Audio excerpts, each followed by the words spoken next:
Hi everyone, this is Josh from joshraw.com, and I have the distinct pleasure of being joined by Michael O'Donnell, who's the head of operations for TradeMe.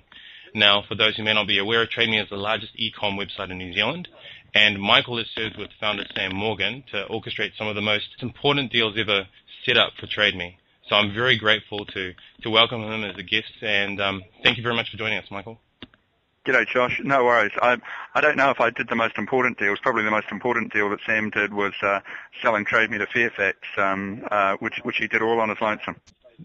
I know that's quite a modest statement, but I've actually read through your book, TradeMe: The Inside Story, and some of the most amazing things were examples of how you negotiated the deal to partner up with AA, as well as some of the ways you approached getting a majority of public members to your website to get involved with TradeMe and connect with them. And I remember one of the formulas you stated specifically was about companies, institutions with large databases for both the auto section as well as the real estate section, getting them on board at pennies and then charging, the amount that you would need to break even to the public. So I think that's like one of the awesome things that I was able to take away from the book. But going back further than that, how was it that you ended up joining TradeMe to start with? I've obviously read the book, but many of my audience wouldn't have. So could you share a little bit about that? Sure. I was head of distribution at AMP Henderson Global Investors, which is a wholesale funds manager, and Sam at that stage, this was in 2003, and Sam was on the same street as me with a fledgling startup of TradeMe. At that stage he had about 7 or 8 people, and I knew Sam really through his dad, Gareth, who I used to ride motorcycles with. And Sam knew that I was a bit of a motors guy and asked me to help him outside of my work hours on the build of TradeMe Motors, and that was in late 2003. So I would work during the day at AMP Henderson's and then in the evenings on the build of TradeMe Motors. Right. Yeah, and then we got that away, and then I actually ended up going up to Auckland to do a job with Fonterra, and was pretty bloody unhappy at Fonterra, and Sam came and had a coffee with me one day and said, well, the day you finish here is the day before you start at TradeMe, and I thought that sounded like a good offer. And so at the time, did you have family as well, or was it just yourself when you came back to Wellington to join the team? Yeah, I did. My wife and I at that stage just had one little girl, and yeah, Fonterra is, if you like, the antithesis of TradeMe, or it was at that time.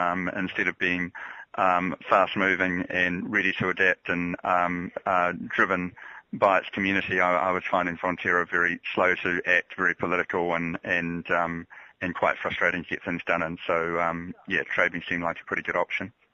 And when you joined TradeMe, were you having to juggle multiple jobs as well at that time? Yeah, look, I didn't really have a job title when I came on board. I was brought on board with a vague idea of realizing opportunities and trying to mitigate risks. So I looked at what some market opportunities that I thought were out there, but also I tried to look at some of the risks. And pretty soon after I came on board in the Australian marketplace, the head of police in Australia came out and made a comment about eBay, saying, that he thought that you'd be a mug to buy or sell anything on eBay, and anybody that bought or sold there, did so at their own risks, and he inferred they were mugs. And I thought, crikey, if a high-ranking civil servant or regulator in New Zealand came out and said that in the New Zealand marketplace about TradeMe, it could absolutely stuff our business.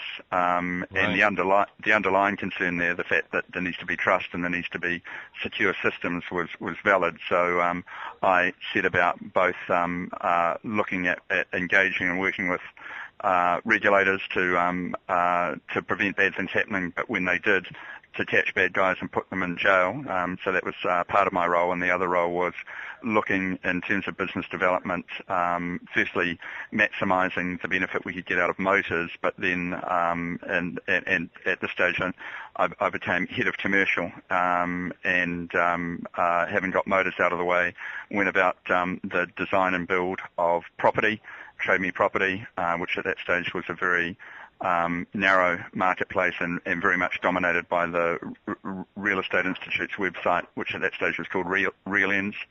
and then we got that away in June 2005, and then with that going well, about a year later, started design on jobs, Trade Me Jobs, and obviously at that time the dominant player was Seek, and we launched that in about August '06, and that went well, and then the year after that into travel. So when I came on board, it was about mitigating risk, but also maximising opportunity, and Sam, bless his cotton socks, gave me the autonomy to go into the verticals, so motors, property, jobs, and then travel. So that was largely my focus.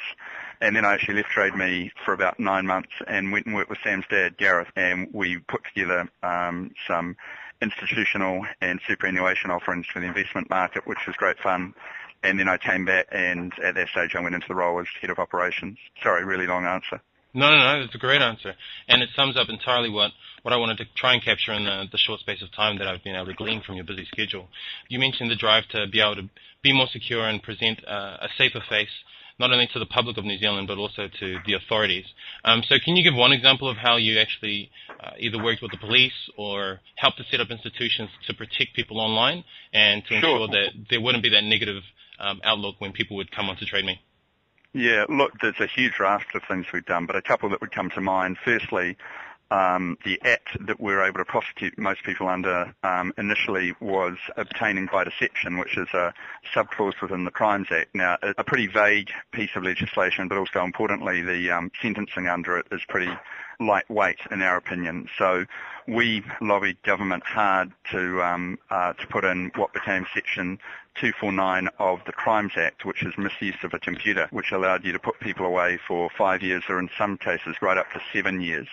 And then we were involved in the first sentencing under Section 249 on the Crimes Act, and we contributed to putting somebody away with that, and that was fantastic. It meant that we had a pretty big stick to encourage or make people appreciate that there was strong deterrence to have a go at us, because we had a 24/7 compliance and trust and safety team, but also importantly there was a pretty hefty piece of law there that we could use to put them away for some time.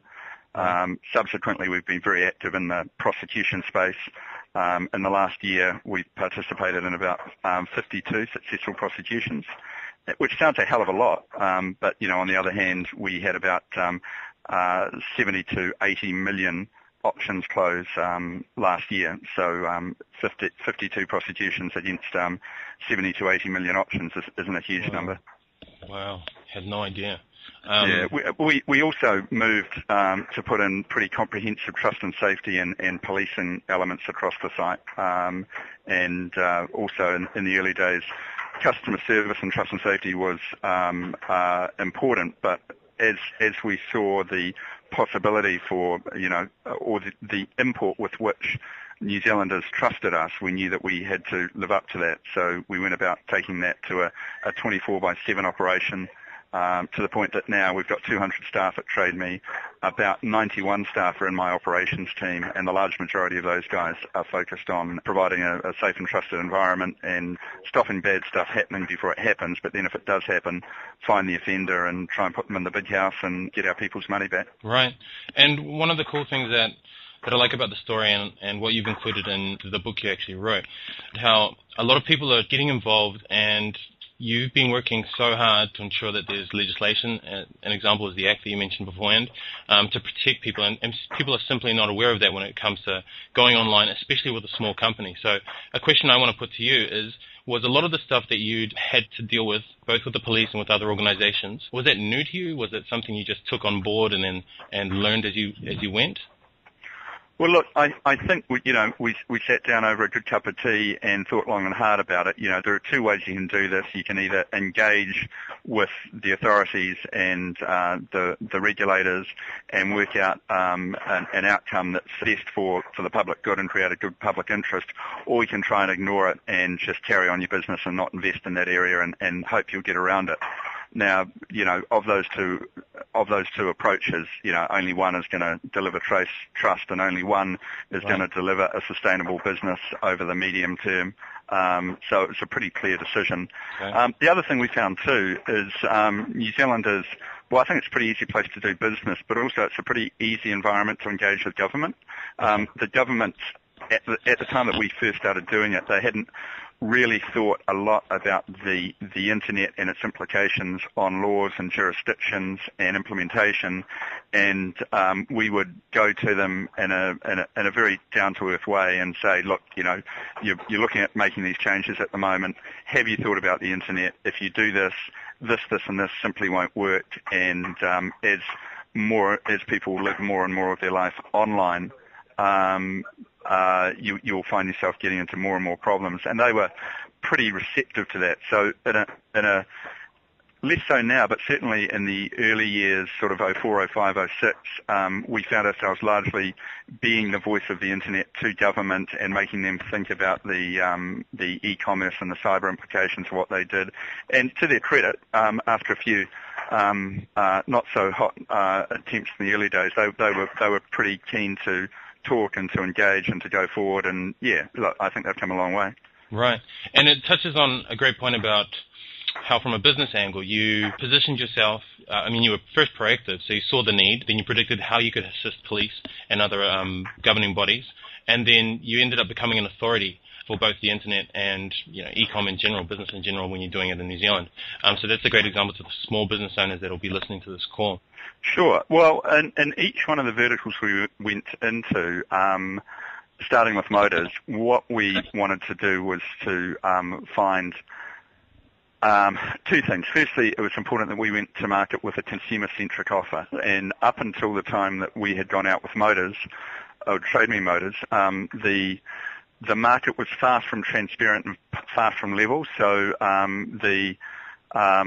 if you were buying a car back in, say, 2002, and you looked at the market in New Zealand, you would probably drive down the local high street on a Saturday. You'd probably have a look in the paper in a Wednesday or a Saturday to see what's for sale, and you would probably take, for better or for worse, the advice that the most engaging salesperson gave you and buy that car. Today, it's completely different as a result of what we did with Trade Me Motors. The first thing you do is, say you're buying a Toyota Corolla, is you'll jump on Trade Me and say you're looking at a Corolla 04 to 06 with less than 80,000 Ks. You'll put those into Trade Me, hit enter.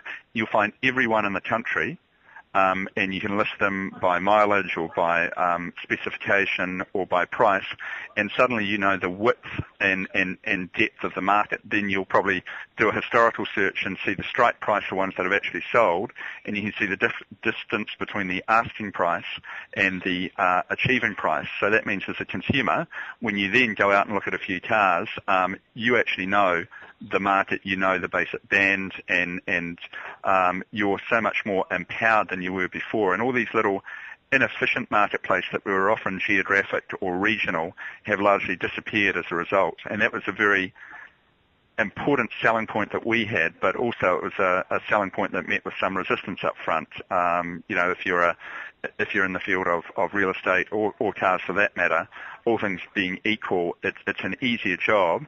If, say, you're only competing against the people in your street or in your neighbourhood, suddenly these guys too found themselves competing in a nationwide market, and they needed to modify their approach. But at the end of the day, the consumer has got a fundamentally better result and a more informed result. So with that as if you like, our starting point, we also needed that we wanted some good volume up there. And unlike the other sites at the time, who really restricted the online car listings to just dealer listings, we would treat all listings the same. So whether you're a dealer or a private seller, your listing would look the same, the details would be the same, and you're on the same platform, which is a wonderful empowerment. And we needed some volume to kick that off, and we had spoken to a company called Autobase, who at that stage had a couple of guys who had left a big corporate and were setting up this company, and they had about, I think at the stage we listed about 180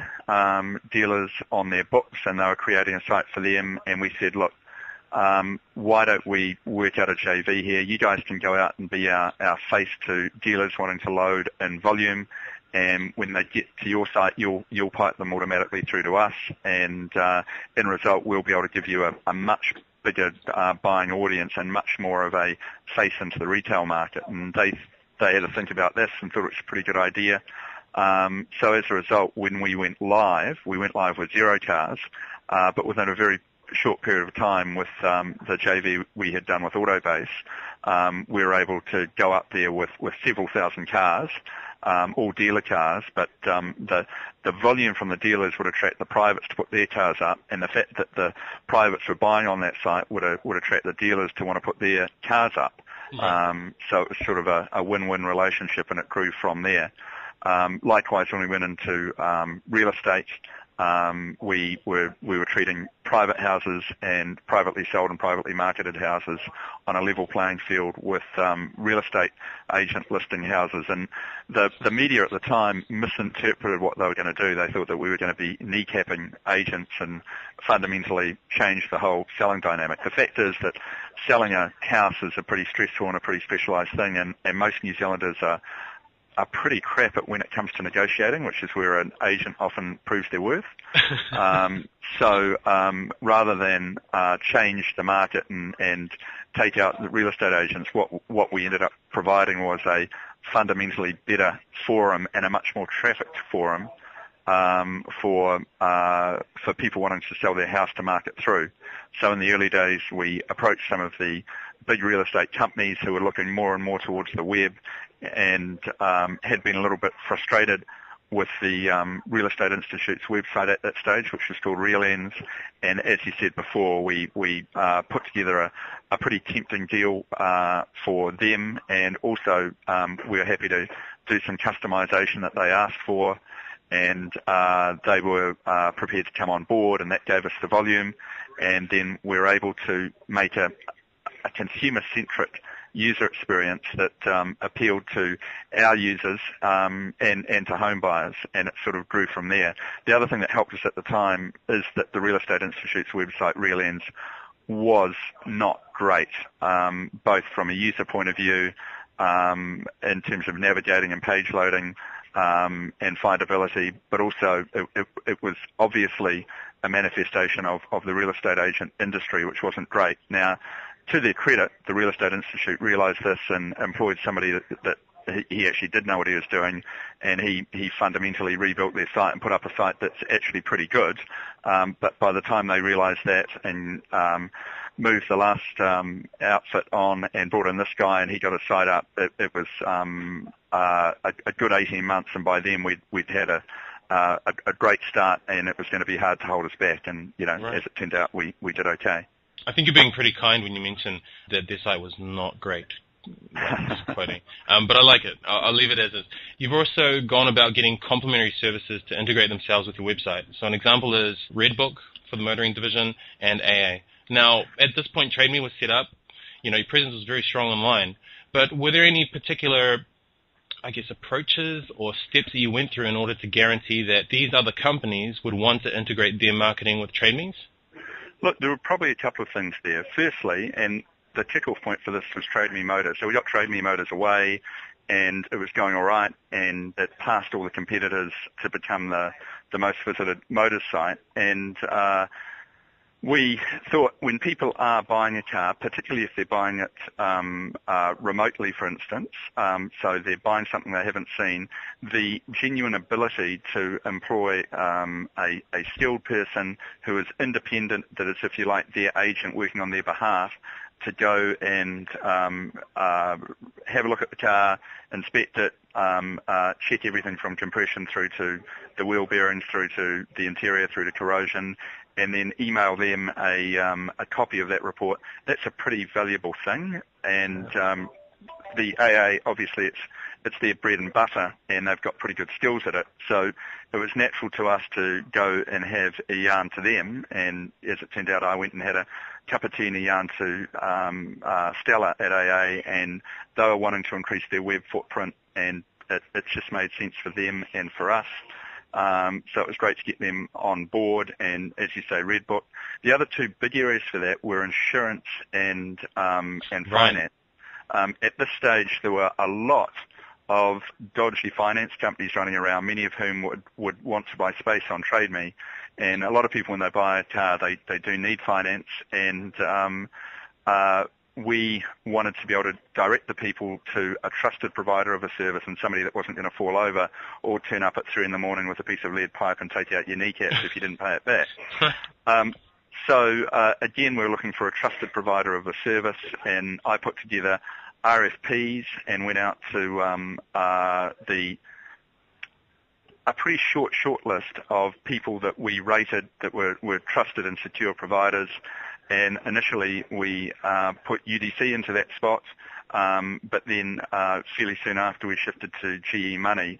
And, as it turned out, that was very good for us, very good for them. It means on each vehicle listing on Trade Me, you can there's a link that'll take you through to allow you to buy it using GE Money Finance. Now GE Money, rock solid, and if you look at the number of finance companies that went belly up over the last few years, it was a pretty good decision. And for us, for our brand association, to be tied up with somebody, the blue chipness was important as well. I ran the same process in respect of insurance, and IAG came back to us and decided to run the state brand, and heck, that was 2005, and here we are 2011, it's still up there. So for all of those, and we called them business partnerships because there's a level of endorsement there that there isn't with our other advertisers. Okay. They're people that we have proactively gone out, spoken to, they've submitted proposals, we've checked their bona fides, and we look at what their brand proposition is about. Also, importantly, their ability to service stuff online. We had previously had some experiences with some companies who they'd get a whole bunch of online applications and they never ever responded to them in an acceptable time frame. For our users, the Trade Me users, that's a pretty crap experience. Right. Whereas the likes of the guys that are up there now with GE Money and State, AA and others, they've got really good online turnaround, and that's important for us as well. So those, we call them a family of business partnerships. It's sort of somewhat more than traditional advertising, and they're for long term. They're with trusted providers and secure providers, and it's been a nice way to enhance our user experience. Importantly, we restrict it to people that are genuinely useful to the people in that category. So if you're looking at houses, for instance, you are looking at stuff that is contextual. So how much would it cost to insure this property? How can I get a home loan for it? With Westpac up there at the moment. So it's contextual things that are actually of use. We weren't going to offend or insult our users by putting up users up there that really, it's no use in that context. So you mentioned something very important, which is you would approach people, they would present proposals, you would also check their backgrounds to make sure they were a good fit for Trade Me. So that statement alone, insinuates that there is room for companies, innovators, let's say for the local market specifically, to approach a company like Trade Me, have their proposals done really well, have a clean slate as far as their background's concerned, and then to have a good chance, if the idea is innovative enough, if it assists the users and gives them a better experience, and Trade Me is able to clip the ticket, for them to, as an example, approach a company like Trade Me and then be successful in forming a business partnership as well. Is that correct?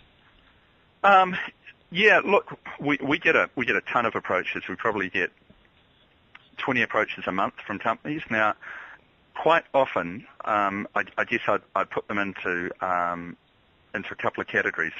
Firstly, the people that come to us with what I'd call airware, or concepts that are purely conceptual. They don't have a mature business model. They don't even have an operating service. It's just an idea. And in almost every case, that is not going to be much use to us. A couple of things. Firstly, it may well be something we've gone down the track of anyway. Secondly, we've got some ability at building stuff online ourselves. Right. And why would we do it with somebody who's just effectively got airware? And thirdly, often they don't bring any real kind of IP or distribution capability to the table. Right. So that's kind of the first category, people that will come to us with what I call airware. The second ones are come to us with something that actually doesn't offer genuine value to our members. So they might have a product or a service which they think is the best thing since sliced bread, but if it actually doesn't give the consumers an upside and our members real value, then we would be absolute mugs to undermine the trust in our business and the trust in our consumer focus by forcing some sort of product or service down our members' throats that wasn't valuable. Right. And there are a lot of markets that there's not a clear value offer. But then periodically you get people that come to us with something that is actually pretty interesting. So a guy in Christchurch called Bill Stalker had built a service targeting holiday houses, and it wasn't airware. He'd been operating it for a number of years. He had trust and he had an attitude towards user experience and consumer values that we liked, and we sat down. We thought, yep, this is actually a pretty interesting proposal, and we ended up buying holiday houses, and then Bill ended up working with us for a couple of years. In fact, he's just left us very recently to focus on his skiing in Wanaka. But that's a good example where somebody came to us with, hey, it offers genuine value. His personal values are in line with ours, and rather than being airware, it's an actual operating business and it's seasoned, and that's attractive to us.